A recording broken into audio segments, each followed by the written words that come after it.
Hello चालू हो गए। हेलो, नमस्कार जी, Sat Shri Akal ji, good morning, good night, good evening. Good night तो जाती टाइम बोले करे गुड। हमारी रीट चल रही थी। रीट के वर्ल्ड ज्योग्राफी के 8-9 टॉपिक लगते हैं। आज लास्ट टॉपिक है, बाकी पर्यावरण मुद्दे टॉपिक बनता है। वैसे कोई विशेष क्वेश्चन नहीं बनता है उसका, 5-7 लाइनें बनती है। कहोगे तो करवा देंगे, आप कहोगे तो ठीक है। अब इसके बाद भारत का भूगोल शुरू करें या इंडिया हिस्ट्री शुरू करें, ये आप ही बताओगे कि सर ये शुरू कर दो, जो भी कहोगे। और ये टेस्ट सीरीज है, टॉपिक वाइज टेस्ट सीरीज है। अगर कोई लेना चाहे तो 49 रुपये में टॉपिक दिए गए हैं और टॉपिक वाइज है। टेस्ट 20 है, 3 बड़े हैं और फुल टेस्ट है 3 इसके अंदर। तो सारे सब्जेक्ट के जिसके भी आप लेना चाहो। सर कहाँ मिलेंगे? ये गुरु नोट्स के ऊपर है बच्चों, गुरु नोट्स के ऊपर। आज हमारा जो टॉपिक है वो है वायु दाब पेटियां। और वो पूरो को पूरो टॉपिक समझने वाला है। पेटियां को मतलब वो वह कि जिया पृथ्वी और पृथ्वी के चारों ओर एक पेटी होगी। पृथ्वी चारों ओर हवा की एक पेटी मान लो, वायु की पेटी ही वायुदाब पेटियां हैं। पूरी पृथ्वी पर लगभग लगभग क्या पूरी 7 वायुदाब पेटियां हैं। कितनी है? 7। इन पेटियों को भी, पेटियां पढ़ाना बहुत समझने वाला टॉपिक है ये। अगर इस टॉपिक को नहीं समझा तो भाई साहब आपका क्वेश्चन पक्का ही गलत होगा, कोई रोकने वाला ही नहीं है। 7 है, जिसमें एक तो है ताप जनित पेटी। ताप जनित का मतलब वहां वो पेटियां जहां या तो सूर्य का ताप ज्यादा पड़ेगा या कम पड़ेगा, वो ताप जनित हो जाएगी। और कुछ है गति जनित, यानी पृथ्वी घूम रही है तो हवा भी किधर ना किधर जाएगी। इसीलिए 2 प्रकार की पेटियां। जैसे विषुवत रेखा पे जो पेटी होगी वो ताप की वजह से बनी हुई, सूर्य की किरणें। ध्रुव पे वहां सूर्य नहीं है तो वो भी ताप ही है, ताप माइनस हो गया। तो वहां जो पेटी बनी है वो कौन सी होगी? वो भी ताप जनित पेटी होगी। और गति जनित कौन सी होगी? जो उपध्रुवीय है वो गति जनित पेटी होगी। यानी 2 प्रकार की कुल 7 है, जिसमें से ताप जनित पेटियां हैं और कौन सी है? ये पेटियां हैं कौन सी? गति जनित। समझ में आई इतनी बात? हाँ गुरु जी आगे समझ में। अब साथ साथ में बनाओगा भाई टापरो, बिना बनाए थारे की कौन समझ में आओगा। बहुत इंपॉर्टेंट है। सॉरी इतो बुड्ढो ही थे बनाइयो, नहीं तो वह चीजा रह जाएगी। बनाओ, शर्म शंका नहीं है, बनाओ। अच्छा इंग मतलब की शर्म शंको है, बनाओ। बना के क्यों बिगाड़ा रही, बनाओ। इधर लिख दो पूर्व, इधर लिख दो पश्चिम, बनाओ। ये लो जी बीच में खींच दो 0 डिग्री, बनाओ। कोई श्रम संको नहीं है, बनाओ। हाँ तो कह के काम करना पड़े सर। बना लियो सर, बना लियो, ठीक है। अब हम इन पर वायु दाब पेटियां खींचनी शुरू करेंगे। ये जो पृथ्वी है,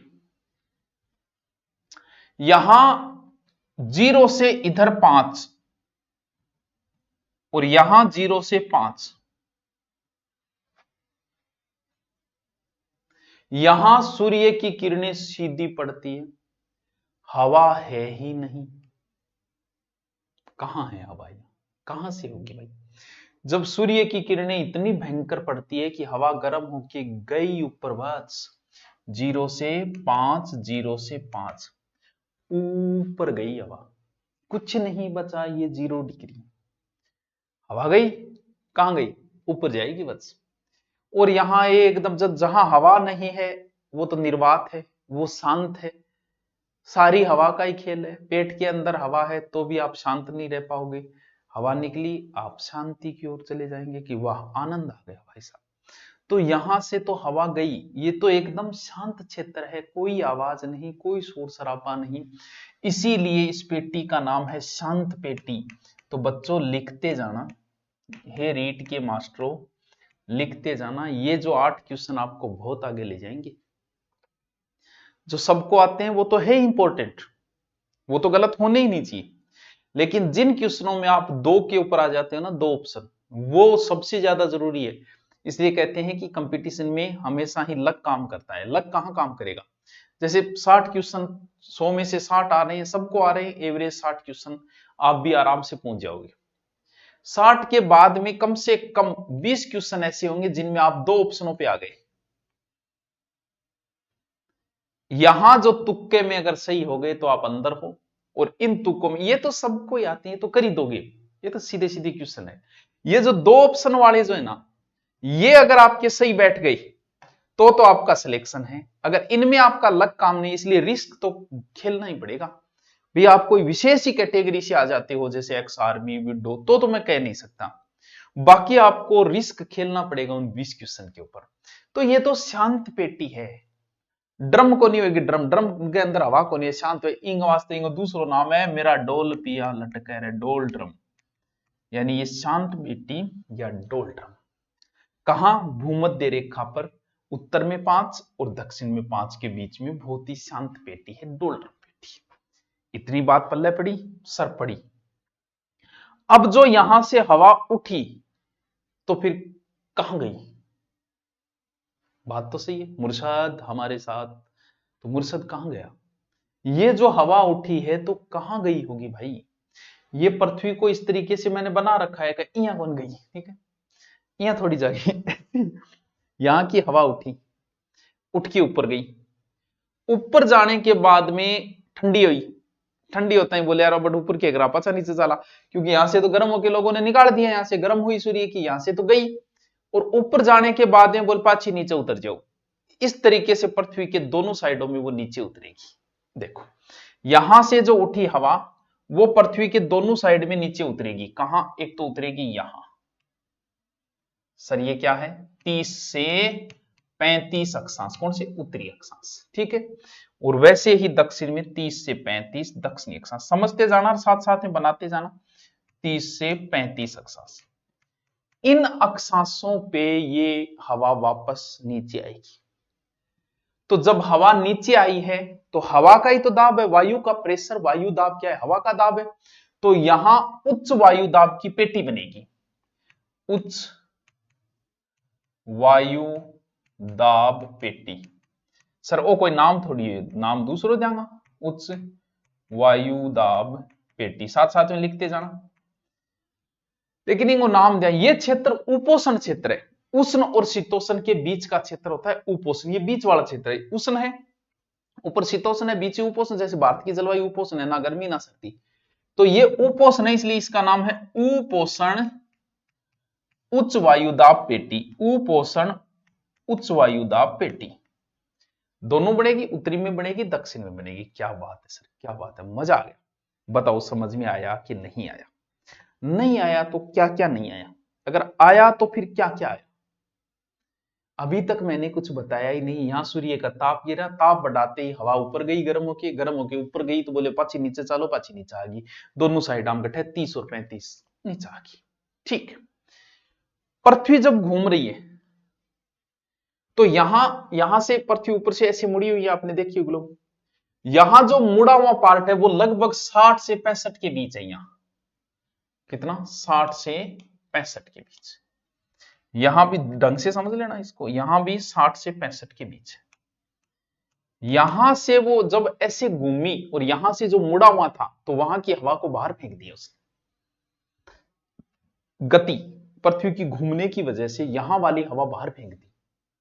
तो यहां कौन सा? ये ध्रुव है, ध्रुव के जस्ट नीचे क्या होता है? उपध्रुव। इसीलिए हमने इसका नाम दे दिया उपध्रुव निम्न वायुदाब पेटी। क्या? उपध्रुव निम्न वायुदाब पेटी। ध्रुवीय निम्न, ध्रुव का नीचे उप, सरपंच का नीचे उप सरपंच, तो निम्न वायुदाब।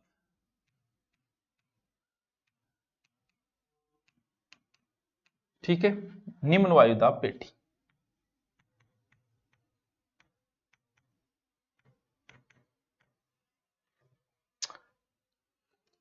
पेटियां बना रहा हूं अभी तक, समझते जाना। यहां धूप ज्यादा पड़ी, गर्मी ज्यादा पड़ी, हवा रही नहीं, वो हवा यहां उतरी 30 से 35, फिर 60 से 65 पृथ्वी की घूमने की वजह से ये गति जनित पेटी है, हवा बाहर फेंक गई, और फिर लास्ट बचा ये ध्रुव है, ये बचा लास्ट ध्रुव है।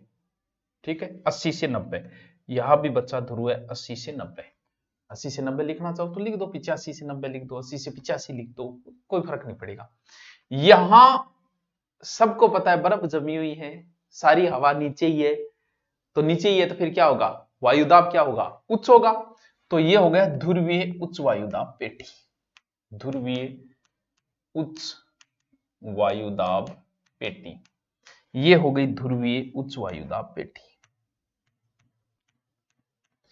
कंजूसी कर गया मनबेरे थे और ढंगू मनबेरो बड्डो कौन बनाए, देखो मेरे ही रमान हो रही है थारत होनी।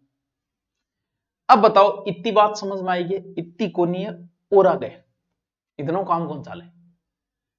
सबसे पहले ग्लोब पे नक्शा बनाना है आपको, फिर बीच में एक पेटी बनानी है डोल ड्रम, गर्मी की वजह उठाई हवा उठी 30-35 के बीच में जाके बैठी, फिर उसके ऊपर यहां 60 से 65 घूमने की वजह से वहां निम्न वायुदाब हुआ और उसके जस्ट ऊपर ध्रुव है जहां उच्च वायुदाब। अल बताओ के कौन समझ में, अठ तक तो थारा कहानी समझ में आ गई कि ताप बढ़ायो वायुदाब कम होयो। अब यहां क्या है, यानी निम्न वायुदाब है, ये निम्न वायुदाब, डोलड्रम शांत पेटी, ये उच्च वायुदाब, यहां निम्न फिर उच्च, क्रम याद रह जाएगा आपकी, कोई बात ही नहीं। अब एक सिद्धांत जो मैंने आपको पहले भी बताया कि हवाएं किधर से किधर चलती है, जहां हवा ज्यादा है हाई प्रेशर, जहां उच्च है वहां से लो प्रेशर की ओर जाएगी ताकि संतुलन पृथ्वी का बना रहे। बस पेट की हवा है, अंदर ज्यादा है बाहर कम है, इसलिए वो भी बाहर ही आएगी। गुब्बारे के अंदर हवा ज्यादा है बाहर कम है, वो भी बाहर ही आएगी। टायर के अंदर हवा ज्यादा है बाहर कम है, टायर फाट के वो भी बाहर ही आएगा। यानी हवाएं उच्च वायु, अरे सीधा सवाल, तो प्रकृति का संतुलन कैसे बनेगा जब जहां से ज्यादा चीज है वो कम की ओर चली जाएगी, बस संतुलन हो गया। अमीरों का अगर धन गरीबों के पास गया पृथ्वी का संतुलन हुआ, बस वही बात है। अब देखो यहां वायुदाब क्या है, उच्च है, यहां क्या है उच्च है, यहां क्या है निम्न है, तो यहां से जो हवा उठ के ऊपर जाके यहां बैठी थी वो वापस अपनी जगह आएगी कि भाई माना पास हो जाना। अब देखो मैं आया, माना बटू काट दिया गर्मी चक्के और बटू काट के मैं नीचे उतरे, अब पाछा जाऊंगा तो ये हवाएं ऐसे चलनी शुरू हो गई वापस ऐसे। क्यों, क्योंकि उच्च वायुदाब से हवाएं किधर जाएगी, निम्न वायुदाब की। ये लो, ये कैसे जाएगी ऐसे, ये कैसे जाएगी ऐसे, ये कैसे जाएगी ऐसे, ये कैसे जाएगी ऐसे ऐसे। यहां उच्च है इधर निम्न है, तो यहां वाली आदि इधर इधर भी जाएगी। ये लो बताओ जाएगी या नहीं जाएगी, हाँ तिरिया बना दो, ये भी जाएगी। हाँ सर ये बहुत कॉमन चीजें हम सीख गए आजकल, ये बताओ तो सीखा कौन सीखा, सर सीखा। यहां ध्रुव है, ध्रुव पे क्या होता है उच्च वायुदाब, यहां उच्च इधर निम्न है, तो ध्रुवों से भी इधर हवा आएगी, ठीक है, और ध्रुवों से इधर भी आएगी। तीरिया खींच दिया, लेकिन तीरिया सीधा को नहीं चलेगा, तीरियो मुड़ेगो, बस बाही चीज तो समझनी है बेटी का बापो। और वो बात मैं कल बता चुका हूं जिसे फेरल का रूल या कोरोलियोसिस बल कहा जाता है। सीधा सा सिद्धांत कि अगर आप उत्तरी ध्रुव में हो तो हवा आपके राइट हैंड में मुड़ेगी, आप उत्तरी ध्रुव में हो आपका राइट हैंड काम करता है, बस ऐसे याद रखो। दक्षिणी ध्रुव वालों का लेफ्ट, क्योंकि यहां दिन बड़े हैं तो यहां दिन छोटे, या रात बड़ी है तो यहां रात छोटी, हमसे सारा उल्टा है, तो सोचो कि हम राइट हैंड से काम करते हैं वो लेफ्ट से। सर कैसे मोड़ना, हम में इतनी ताकत नहीं है कि हम हवा के सामने मुंह करके खड़े हो जाए, इतनी को नहीं, पीठ ही करनी पड़ेगी। जैसे इस बोर्ड को मैं नीचे डाल लूं, हवा ऐसे जा रही है तो इसका मतलब मुझे पीठ करनी पड़ेगी ऐसे, और राइट को मोड़ दो तो ये किधर मुड़ेगी, राइट मोड़नी है। उत्तरी ध्रुव में तो ये राइट में मुड़ेगी, तो ये हवाएं ऐसे मुड़ जाएगी,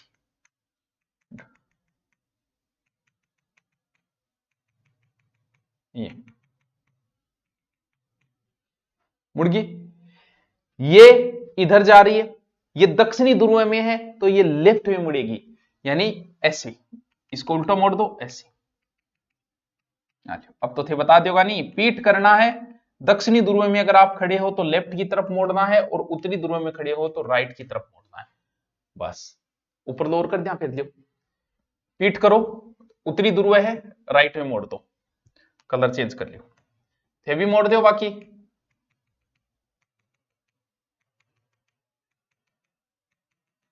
पीठ करो इधर मुड़ेगी,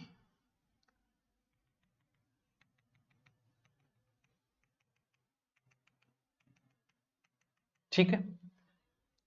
ये उच्च वायुदाब, ये निम्न, राइट इधर मोड़ दो, ये इधर इधर मोड़ दो, ये ध्रुवीय हवाएं जो चलती है।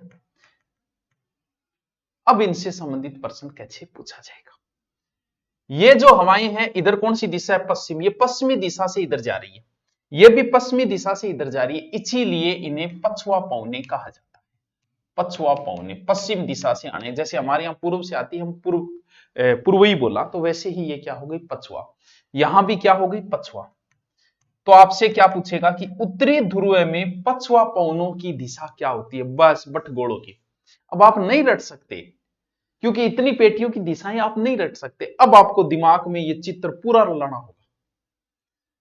यानी उत्तरी ध्रुव में पछुआ पवनों की क्या दिशाएं हैं, तो ऐसे, और पछुआ पवनें कैसे जा रही है, ऐसे जा रही है। तो ये हो गया उत्तर, ये हो गया दक्षिण, ये हो गया पूर्व, ये हो गया पश्चिम। यानी दिशा दक्षिण पश्चिम से उत्तर पूर्व की ओर, इस कंसेप्ट को समझ लेना। पछुआ पवनों की दिशा दक्षिणी ध्रुव में क्या होगी, तो वो ऐसे चित्र बनाया कि दक्षिणी ध्रुव में ऐसे जा रही है। तो ये हो गया पूर्व, ये हो गया पश्चिम, ये हो गया उत्तर, ये हो गया दक्षिण। यानी उत्तर पश्चिम से दक्षिण पूर्व। बस काम की चीज आई। ये जो हवाएं हैं कौन सी, ये बीच वाली, ये पूरा लगभग पृथ्वी का 70% भाग यही रहता है। और लोग पहले व्यापार किया करते थे। तो ए क्या करती कि हवा पीछे आती नहीं, जब इली साइड में कोई जलियान आता तो फायदो मिल जाए, तो वह हवा आगे धक्को दे देती। जद आ पवना को नाम है व्यापारिक पवने।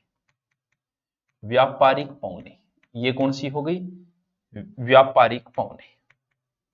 सर इनका क्या प्रश्न आएगा, इनका प्रश्न बच्चों ये आएगा, क्या आएगा कि व्यापारिक पवनों की उत्तरी ध्रुव में दिशा क्या है, व्यापारिक पवनों की दक्षिणी ध्रुव में दिशा क्या है। नहीं रट सकते, समझना पड़ेगा, नहीं रट सकते। कुछ चीजें रटने वाली है तो कुछ चीजें समझने वाली है, इनको दिशाओं को आप नहीं रट सकते। अब क्या हुआ, कई बार व्यापारी क्या करता कि जी हाँ जलियान है, जलियान में 50-100 घोड़ा गाल रखे, खुद है, सामान है, और बेचारे है। तो के एज की आवाज की ए नहीं है, निम्न वायु दाबारी ए अठ वापस बैठी है गठे अठे, क्योंकि व्यापार ज्यादा इस साइड में, क्योंकि इन्हें तो समुद्र है ही कोई। तो उपोषण उच्च वायु दाब में क्या हुआ कि वो हवाएं नीचे बैठना शुरू होती है ऐसी। अब जैसे ही हवा बैठी, बिल्कुल बैठेगी, तो जैसे ही हवाएं बैठी यहां, बैठते ही वायुयान नीचे डूबना शुरू हो जाता था। बोले रहा अब क्या करा रहे, बोल के करा सामान नीचे गिरो, बोली तो कीमती सोनो चांदी गिरी जे, बोल तो क्या करा, बोला घोड़तान फेंक दियो। जद क्या करता, समुद्र में घोड़तान फेंक देता। कौन सा, ये उच्च वायु दाब पेटी, क्योंकि हवा का ऊपर से प्रेशर पड़ता था। जद आंग को नाम कटा दियो अश्व अक्षांश, क्यों, क्योंकि अठा घोड़तान फेंकना पड़ता बन, ताकि जलियान थोड़ा ऊपर आ जाए, क्योंकि उन हवाओं का प्रेशर था। इधर तो स्थल भाग है, इधर जल भाग ज्यादा है। जब ये हवाएं चलती है, यहां भयंकर हवाएं हैं भाई साहब, ये भयंकर, कौन सी, ये व्यापारिक हवाएं। यहां 40, यहां कितना है, यहां 40 अक्षांश है, यहां 50 अक्षांश है, यहां 60 अक्षांश है। इन हवाओं की इतनी स्पीड है, इतनी भयंकर गर्जना करती है कि इसे गरजती चालीसा कहा जाता है। गरजती चालीसा, प्रचंड पचासा, भयंकर खतरनाक, और चीखती साठा, इतनी भयंकर आवाज आवे भाई साहब हालत खराब हो जाए समुद्र के अंदर। तो इनका नाम 40 अक्षांश पे गरजती चालीसा, 50 पे प्रचंड पचासा, और 60 पे चीखती साठा। गरजेगी, पाजेगी, चीखेगी। गरजती चालीसा, प्रचंड पचासा और चीखती साठा, ये कहां बनती है, दक्षिणी ध्रुव के ऊपर। उत्तरी ध्रुव में समुद्र नहीं है, तो हवाएं इतनी वेग से नहीं हो पाती। जैसे पुराना टाइम में काली पीली आंधी आती, बुढ़िया कह लड़ी आंधी तो पहले आती, आजकल आवे कोई, क्यों, क्योंकि आंधी की रुकावट नहीं आती थी।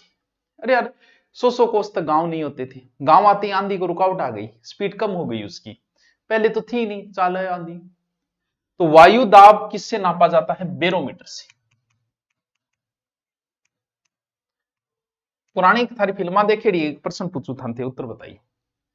पुरानी फिल्मा में जब भी समुद्र कोई कैप्टन होता नहीं, वो एक आंख कहती है पट्टी राख तो, और एक आंख खुली राख तो, बताओ क्यों।